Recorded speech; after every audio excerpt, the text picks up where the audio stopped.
Hi, I'm Christopher Dunnigan. This is HandmadeInVermont.com, and today we're talking about the Hubbardton Forge Antasia floor lamp. This is the 232810. There's also a matching table lamp and sconces and a pendant. Lots of Antasia pieces that will go great with this, so check them out if you get a chance. Let's get into the size of the fixture itself. Overall height from the floor to the top of the shades coming in at 58.6. The width on it is going to be the bottom of the shade. That's the widest point to widest point, and that's going to be 18 inches. The base on this is square. It's going to be 9.5 inches square, coming in at 15 pounds, so it's pretty substantial. And why don't we talk about the shade really quick. It's going to be using Hubbardton Forge's drum shade on this, so you're going to get a lot of light going up, hitting your ceiling, and then bouncing off the ceiling and giving you ambient light in the room, but it's also going to put light down as well. You're going to see a pull-down menu. It's going to give you a choice for some fabrics. You can actually request samples of those fabrics if you like. There's a little chart on the page. Just request the ones that are on that pull-down menu.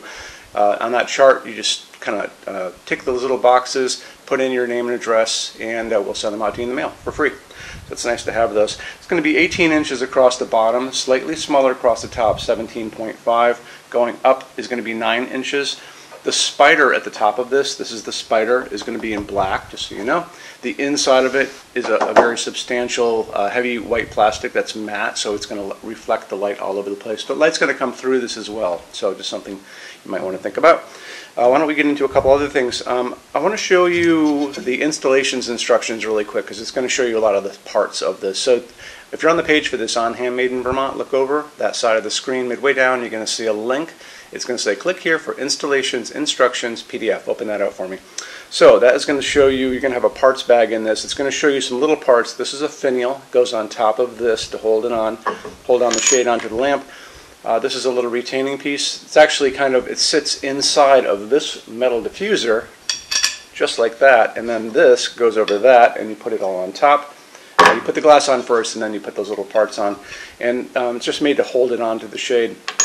The reason you're going to be getting a diffuser is because a lot of people have two-story houses now and have the ability to look down inside of this, and if you use the diffuser, it will keep you from looking at those sockets. But you don't have to use this. If you want to actually improve the amount of light coming out of this, you can just stick this in the closet. More light will come up, but it's there if you want to, and light gets through this as well. You'll notice one side is going to be glossy, the other side is going to be matte. You can put whatever you like as far as the side up. I tend to like the matte side up, just so you know. And there's going to be a little gap between the glass and the bottom of the shade, because you need to cool. When we did incandescent bulbs, before the LED thing came out, you would cool a lamp by convection. So it would bring cooler air in the bottom and expel it in the top, and you need a little gap to make your little chimney to expel that air. So there you go. And you can get replacements for these without a problem. You can email us, and you'll see in the description of this fixture the part number for that too. So you can always drop a quick email if your kids knock this thing over. But it's 15 pounds, so it's pretty substantial. Okay, why don't we talk about what's going on inside of this as far as lamping goes. It's going to be pretty important. So in the past, we used to have these three-way sockets, and you would go up to like 100 to 150 watts for an incandescent bulb. You can still use an incandescent bulb in this if you want up to 100 watts, but most of you are not going to do that. You're going to do LEDs, which we have here on this table. The socket on this, and actually the harp on this that's going to hold the shade, are always going to be in a gunmetal color. This has a computer chip, this dimmer, built into the socket. There's a chip here that allows this to be an on-off dimmer. So it's very cool, very, very high-tech, kind of a higher-end thing for higher-end lamps, and that's what we have here. So it's a medium base. Everyone knows this bulb. Goes in like that, just screws in. You've had this bulb your whole life as an incandescent, and now you have them as LEDs. The recommended bulb is just an A19 if you want to start off with that. So that's an A19, the smaller one. This is kind of the standard size light bulb we had growing up. They generally were 60 to 75 watts incandescent when we were kids, way back when, but now you can find these much brighter. So I have found this one up to 100 watt equivalent without a problem. This one, same deal, and you can find them at every hardware store, home center. I found these guys at Walmart. I find these also at my grocery store in Vermont. So if you can find them here, you can find them anywhere.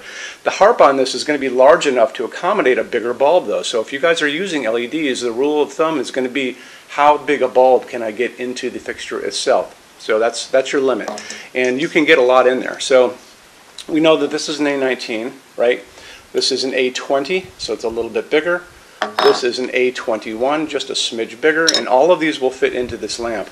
This is actually a 100-watt equivalent LED, and I think I got this at Home Depot, and it's their house brand. It's pretty good. It comes in a 4-pack. This guy probably came off of either a hardware store or I got it online. I'm not sure. This is a Sylvania. This is a 150-watt equivalent. So this really throws a ton of light out. And you can even find these up to a 200-watt equivalent online if you could do some scouting around. But do you need that much light coming out of this? Probably not. 100 to 150 watt equivalent LED is probably going to be just dandy for you. If you guys want to think about the color of the light coming out of these bulbs that we talk about in all the videos, they're going to be offering these bulbs to you in 2700 Kelvin. That's super yellow light, like a setting sun. They're going to offer these to you in something called daylight, which sounds like it should be warm, but it is not warm. That's a blue-white light like an overcast day or like a convenience store. So some people like that. I'm not one of those people. What we like to use in our showroom, 3000 Kelvin, soft white or warm white. It'll say it on the package. It'll say it online. So 3000 Kelvin is what we like to use here, and that's what this guy is, 3000 Kelvin, because I've used this all over our showroom. So it's good to go there. The really important thing is when you're buying these bulbs, make sure it says they are dimmable. Let's get into metal finishes now. If you are on the HandmadeInVermont.com website, look over in the red tabs with the pictures in them over there. You're going to see a Finishes Help Guide tab. Open that up for me. It's going to be a video there of me talking to you guys about the differences in Hubbardton Forge finishes, how they can look on different types of forging. I'm going to be referencing a chart just down below. So scroll down a little bit. You're going to see a chart. You can click on that chart. So you can click on dark smoke. You can click on soft gold. Doesn't matter. Big page will pop up showing lots of different things in that finish. You can go back to the chart and you'll notice there's letters A's on them, letter B's on some of those things, and that's going to be showing you this range of variants that you can expect to see on different translucent finishes, but I'll talk about all of that in the video, okay? Okay, showroom. Our showroom in Vermont has over 400 Hubbardton Forge fixtures. This is the biggest showroom in the world of Hubbardton Forge. No other showroom is like this. Hubbardton Forge doesn't even have their own showroom. They use this one. What's on display? We have a great tab on that. In those same red tabs, you're going to see a What's on Display page. So open that up. It's going to show you everything we have on display, and including which finish, which shade, all of those things, and what kind of glass it's on there.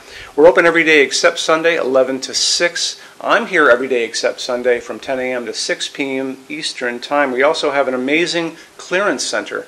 Clearance center stuff is 75% off MSRP. It's returns, discontinued stuff, showroom samples.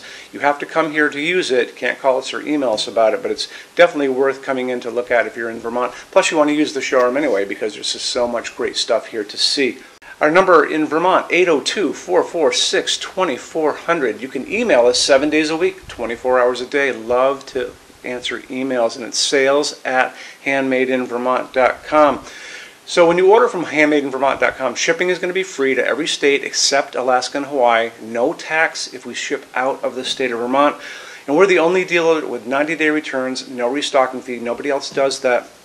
Some larger items are going to be non-returnable. It's going to be really important that you are looking at the fixture on that page and kind of scroll down under the description. It'll tell you if that is the case. And that's usually for really big, giant, huge fixtures, mostly that go out on pallets. Okay, that's it. Rush program. Let's talk about that. So rush program, Hubbardton Forge generally takes about 3 to 4 weeks to go out the door. That's production time before your transit time. You always have to add that on too. We offer a rush program that takes you from that 3 to 4 weeks down to a little under 2 weeks. It's a very small addition per line item. So if you have like 1, 2, 3 items, like let's say 3 or 4 outdoor sconces, and they're all the same size and they're all the same finish, that's one line item. So it's very inexpensive to rush those kind of things. Don't be afraid to email us and ask about that.